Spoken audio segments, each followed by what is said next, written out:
Hi guys, hope everything's going well. Hope you guys are enjoying your time at home and doing all of those handouts that you have. I will be picking up probably some of that work, and I just really want you guys to be able to keep up on your reading and your math skills, and hopefully we get back together right after the spring break. In the meantime, I know some of you have been wanting to make sure that we finish this book, Harry Potter and the Goblet of Fire, so I thought I'll just upload some of these segments and you guys can access them and then write your summaries, and if you can. And anyway, let's go ahead and get started. So this is Harry Potter and the Goblet of Fire, Chapter 32, Flesh, Blood, and Bone. We left off with Harry and Cedric had both grabbed the Triwizard Cup, and they ended up someplace where we don't know until we get into this chapter, so here we go. Harry felt his feet slam into the ground. His injured leg gave way, and he fell forward. His hand let go of the Triwizard Cup at last. He raised his head. "Where are we?" he said. Cedric shook his head. He got up, pulled Harry to his feet, and they looked around. They had left the Hogwarts grounds completely. They had obviously traveled miles, perhaps hundreds of miles, for even the mountains surrounding the castle were gone. They were standing instead in a dark and overgrown graveyard. The black outline of a small church was visible beyond a large yew tree to their right. A hill rose above them to their left. Harry could just make out the outline of a fine old house on the hillside. Cedric looked down at the Triwizard Cup and then up at Harry. "Did anyone tell you the cup was a portkey?" he asked.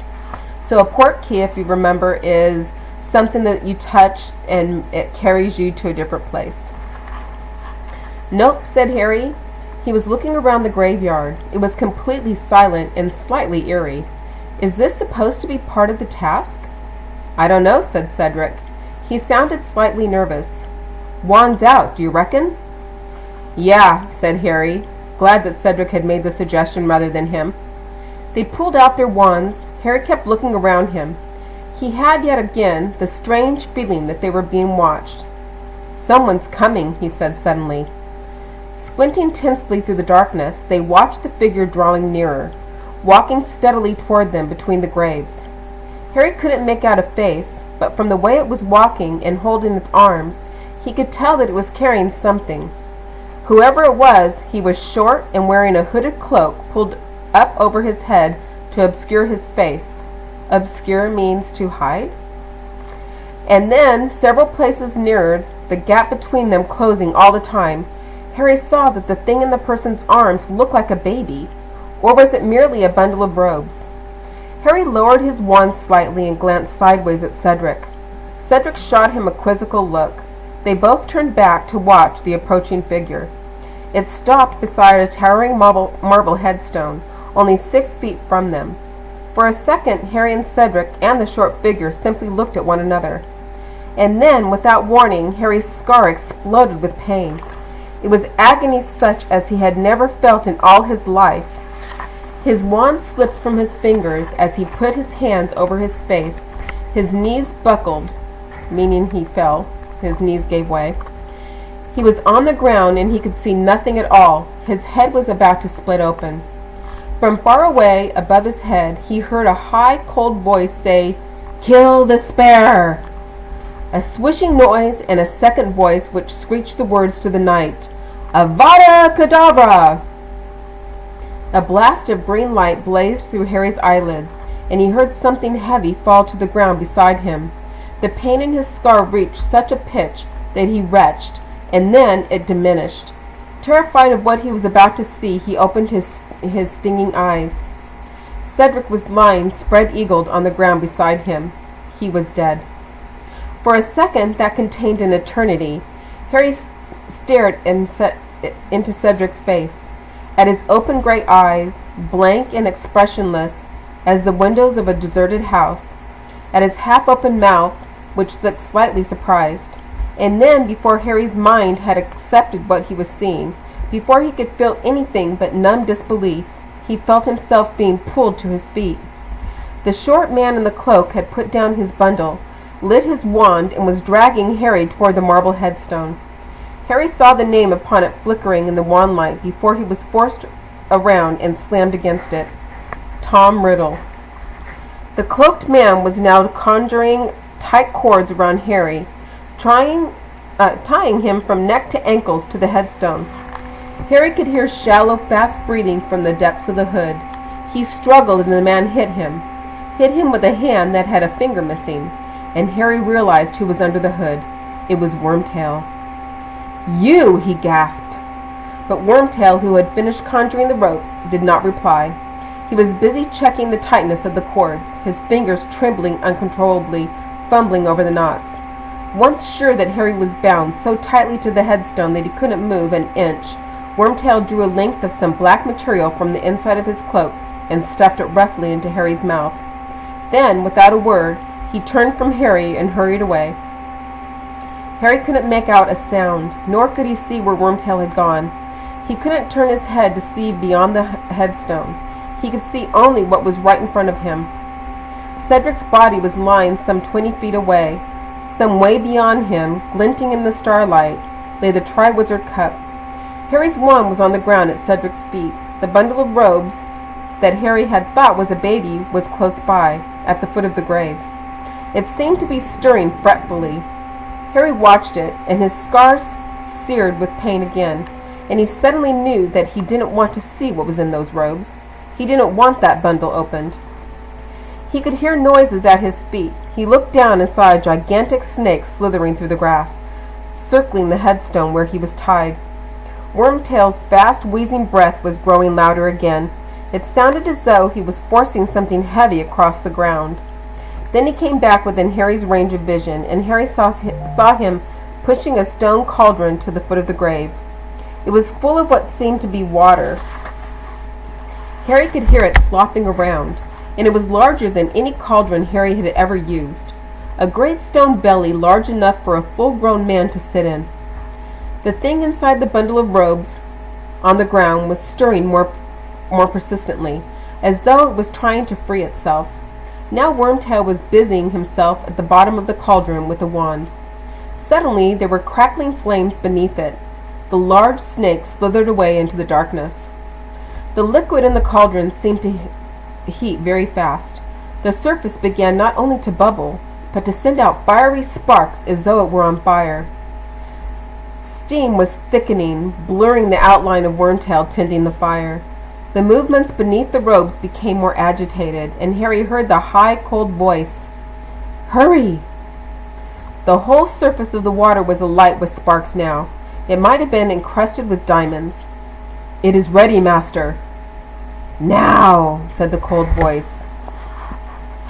Wormtail pulled open the robes on the ground, revealed what was inside them, and Harry let out a yell that was strangled in the wad of material blocking his mouth. It was as though Wormtail had flipped over a stone and revealed something ugly, slimy, and blind, but worse, 100 times worse. The thing Wormtail had been carrying had the shape of a crouched human child, except that Harry had never seen anything less like a child. It was hairless and scaly looking, a dark, raw, reddish black. Its arms and legs were thin and feeble, and its face, no child alive had ever faced like that, flat and snake-like, with gleaming red eyes. The thing seemed almost helpless. It raised its thin arms, put them around Wormtail's neck, and Wormtail lifted it. As he did so, his hood fell back, and Harry saw the look of revulsion on Wormtail's weak, pale face in the firelight as he carried the creature to the rim of the cauldron. For one moment, Harry saw the evil, flat face illuminated in the sparks, dancing on the surface of the potion. And then Wormtail lowered the creature into the cauldron. There was a hiss, and it vanished below the surface. Harry heard its frail body hit the bottom with a soft thud. "Let it drown," Harry thought, his scar burning almost past endurance. "Please, let it drown." Wormtail was speaking. His voice shook. He seemed frightened beyond his wits. He raised his wand, closed his eyes, and spoke to the night. "Bone of the Father, unknowingly given, you will renew your son." The surface of the grave at Harry's feet cracked. Horrified, Harry watched as a fine trickle of dust rose into the air at Wormtail's command and fell softly into the cauldron. The diamond surface of the water broke and hissed. It sent sparks in all directions and turned a vivid, poisonous-looking blue. And now Wormtail was whimpering. He pulled a long, thin, shining silver dagger from inside his cloak. His voice broke into petrified sobs. "Flesh of the servant, willingly given, you will receive your master." He stretched his tight hand out in front of him, the hand with the missing finger. He gripped the dagger very tightly in his left hand and swung it upward. Harry realized what Wormtail was about to do a second before it happened. He closed his eyes as tightly as he could, but he could not block the scream that pierced the night, that went through Harry as though he had been stabbed with a dagger too. He heard something fall to the ground, heard Wormtail's anguished panting, then a sickening splash as something was dropped into the cauldron. Harry couldn't stand to look, but the potion had turned a burning red. The light of it shone through Harry's closed eyelids. I'm guessing that what he dropped into the cauldron was probably his hand that he cut off. Gruesome. Wormtail was gasping and moaning with agony. Not until Harry felt Wormtail's anguished breath on his face did he realize that Wormtail was right in front of him.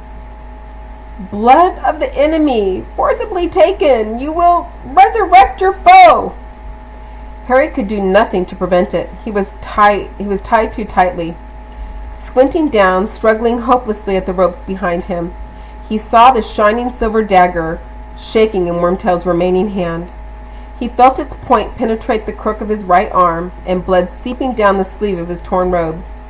Wormtail, still panting with pain, fumbled in his pocket for a glass vial and held it to Harry's cut so that a dribble of blood fell into it. He staggered back to the cauldron with Harry's blood. He poured it inside. The liquid within turned instantly a blinding white. Wormtail, his job done, dropped to his knees beside the cauldron, then slumped sideways and lay on the ground, cradling the bleeding stump of his arm, gasping and sobbing. The cauldron was simmering, sending its diamond sparks in all directions, so blindly bright that it turned all else to velvety blackness. Nothing happened. Let it have drowned, Harry thought. Let it have gone wrong. And then, suddenly, the sparks emanating from the cauldron were extinguished.